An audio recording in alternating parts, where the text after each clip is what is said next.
आता 4 दिवस झाले खून होऊन आणखीनही प्रेत ताब्यात घेतलेलं नाहीये। या ठिकाणी घटना घडली, ज्या घटनेमध्ये मारायचं होतं एकाला आणि हॉटेल मालक गेला सोडवायला, त्याची हत्या झाली आहे। पण या मधला जो खरा सूत्रधार आहे, त्या सूत्रधाराचं नाव घेण्यासाठी पोलीस जाणीवपूर्वक टाळतात। दिल्यावर वाचल्यावर आपण परवानगी द्याल। मी हे आपल्याकडे पाठवलं होतं, त्यानंतर आपल्याकडून परत इथं आलंय। अतिशय बाब गंभीर आहे। बीड जिल्ह्यातील केज तालुक्यामध्ये असं नाही चालत। अध्यक्ष महाराज, आता 4 दिवस झाले खून होऊन आणखीनही प्रेत ताब्यात घेतलेलं नाहीये।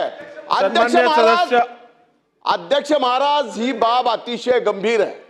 म्हणून मी आपल्याला या ठिकाणी सांगतोय की ज्या ठिकाणी ही घटना घडली, ही पुन्हा केज तालुक्यामध्ये घटना घडलेली आहे।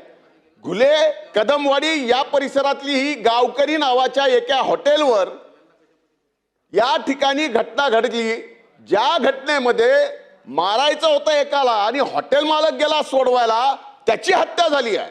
आणि ती हत्या अध्यक्ष महाराज कट रचून झालेली आहे।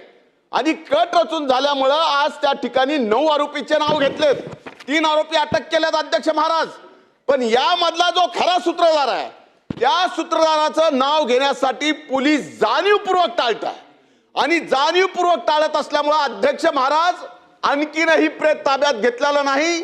ते प्रेत पोलीस स्टेशन समोर आहे। 10,000च्या वर आज लोक तिथं जमा आहेत। अध्यक्ष महाराज, तात्काळ या ठिकाणी पोलीस प्रशासनाने, माननीय मुख्यमंत्र्यांनी यात लक्ष घालणं गरजेचं आहे। आणि जो मुख्य सूत्रधार आहे त्याच्या सहित त्या ठिकाणी फिर्याद घेणं आवश्यक आहे, तरच त्या ठिकाणी समाधान होईल अध्यक्ष महाराज, त्याशिवाय होणार नाही। शासनाने नोंद घ्यावी।